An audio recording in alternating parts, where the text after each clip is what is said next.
A very good afternoon, Team Zimbabwe, and welcome to Africa and Beyond Television Network. And we are taking a look on what is happening in the nation of Zimbabwe. The allies of President Emerson Mnangagwa, using the name Zimbabwe Anti-Sanctions Organization, they've launched another bid to try and force the United States of America to remove the Magnitsky sanctions which were placed on President Emerson Mnangagwa, his deputy, Vice President Constantino Chiwenga, as well as other government leaders and business associates. They have launched a fight to make those sanctions removed, to compel OFAC, or the government of the United States of America, to remove those sanctions. And we need to take a look onto these recent developments. Recently, this team ZASM was celebrating the removal of major sanctions, and right now they've launched yet another fight to make sure that sanctions are removed completely on all these entities, together with the leaders of the Republic of Zimbabwe. So this is Rutendo Matinyarare.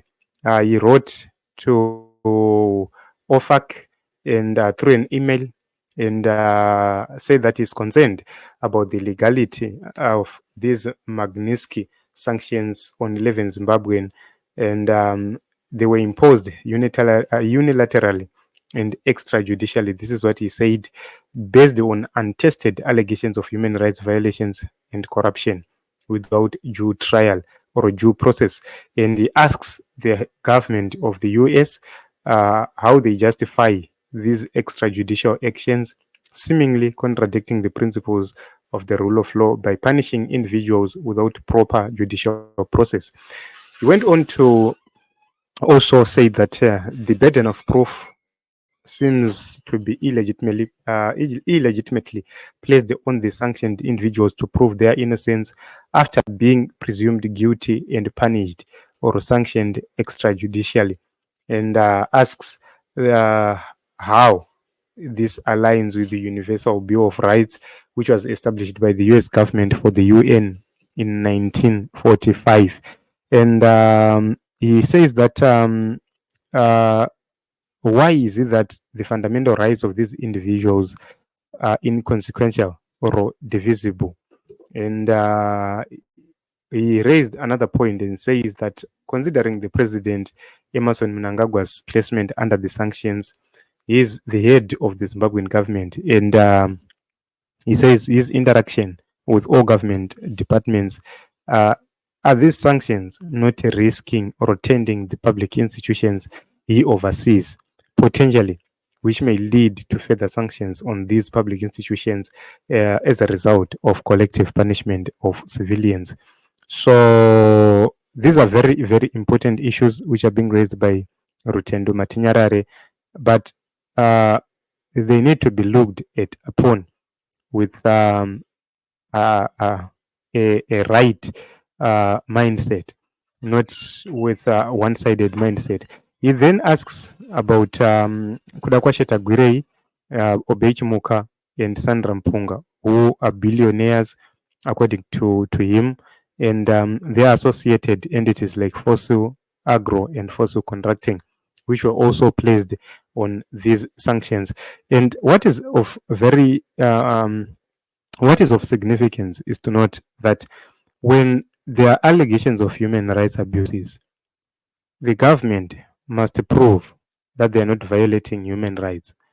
The government must be able to prove, especially the individuals involved, they must prove that they are not involved in human rights abuses. I can say, if you take a look on the operation which was launched by FAS in the just ended election, that was a direct and clear violation of human rights, because people voted not exercising their rights and wishes and their will, but they exercised the will of certain people who were funding FAS. So if we are to be sincere, we need to take a look onto those issues and reflect, with the operations of FAS, human rights abuses. And if we can have an honest discussion on that, then we can find a conclusion.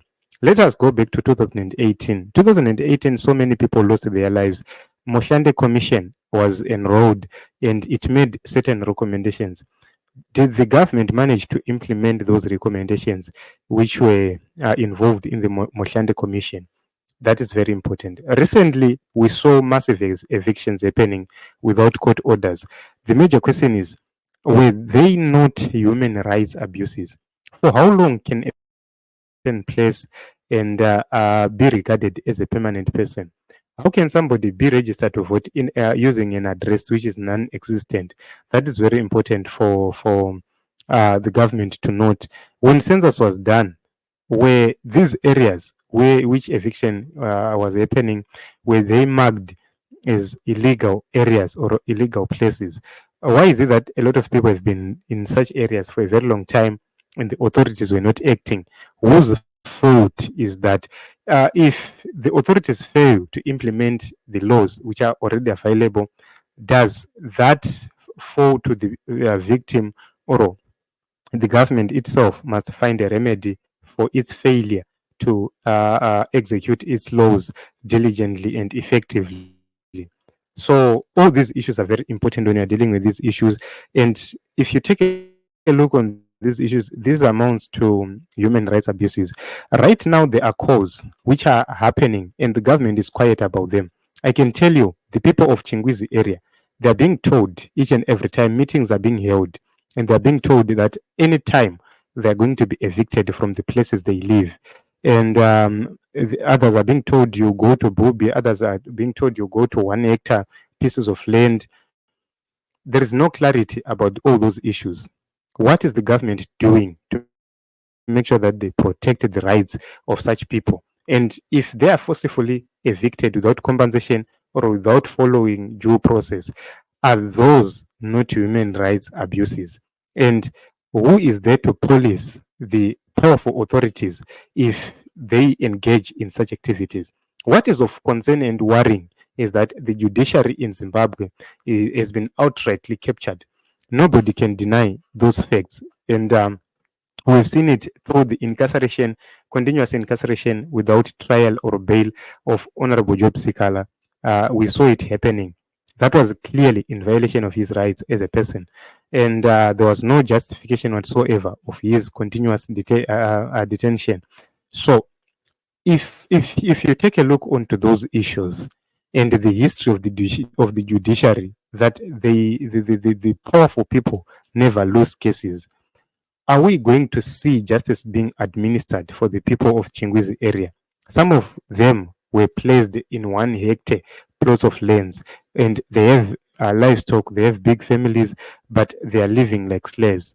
Who cares about those people? All those issues are very important.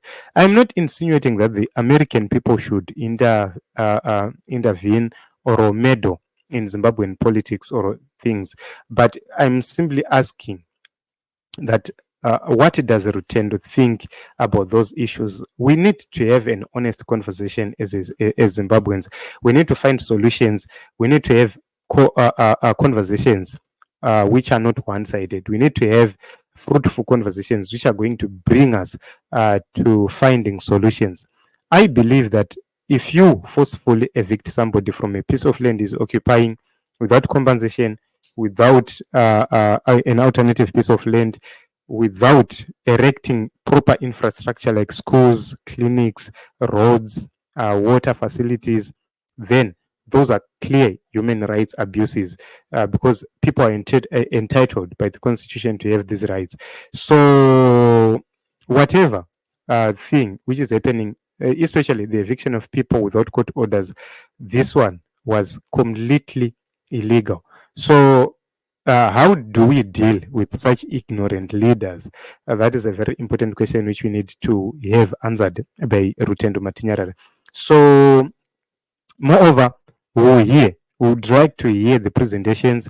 We'll see if the OFAC is going to respond to Rutendo Matinyarare, if they're going to cite the human rights abuses which made them place these sanctions on these leaders. Maybe we need to see those